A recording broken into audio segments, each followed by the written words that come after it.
மார்கழித் திங்கள் மதி நிறைந்த நன்னாளால் நீராடப் போதுவீர் போதிமினோ நேரிழையீர் சீர்மல்குமாயப் பாடி செல்வச் சிறுமீர்காள் கூர்வேல் கொடுந்தொழிலன் நந்தகோபன் குமரன் ஏராரந்த கண்ணி யசோதை இளம் சிங்கம் கார்மேனிச் செங்கண் கதிர்மதியம்போல் முகத்தான் நாராயணனே நமக்கே பறை தருவான் பாரோர் புகழ పడిందేలోర్ ఎంబావాయ్.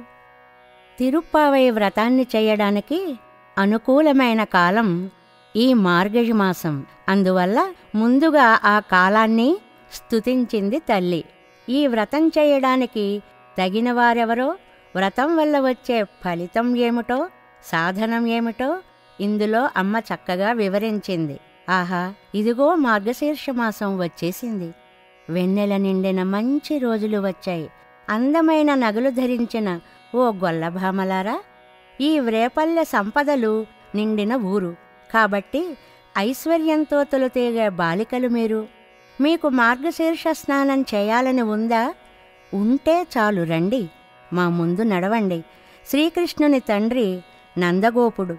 ఆయన వేలాయుధం పట్టుకుని కృష్ణునికి ఏ ఆపద రాకుండా అనుక్షణం కాపాడుతూ ఉంటాడు.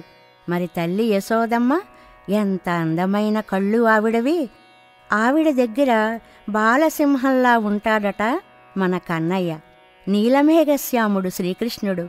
ఆయన కళ్ళు ఎర్ర తామరలలా ఉంటాయి. ఇంక ముఖమా సూర్యునిలా ప్రకాశిస్తూ ఉంటుంది, చంద్రునిలా ఆహ్లాదాన్ని కలిగిస్తుంది. ఆయన సాక్షాత్తు శ్రీమన్నారాయణుడు. మనం ఆయనని తప్ప వేరొకరిని ప్రార్థించం కదా. అందువల్ల పరా అనే వాద్య విశేషాన్ని అడిగితే ఆయన తప్పకుండా ఇస్తాడు. మీరందరూ వచ్చి ఈ వ్రతంలో చేరితే మనలని చూచి లోకమంతా ఆనందిస్తుంది.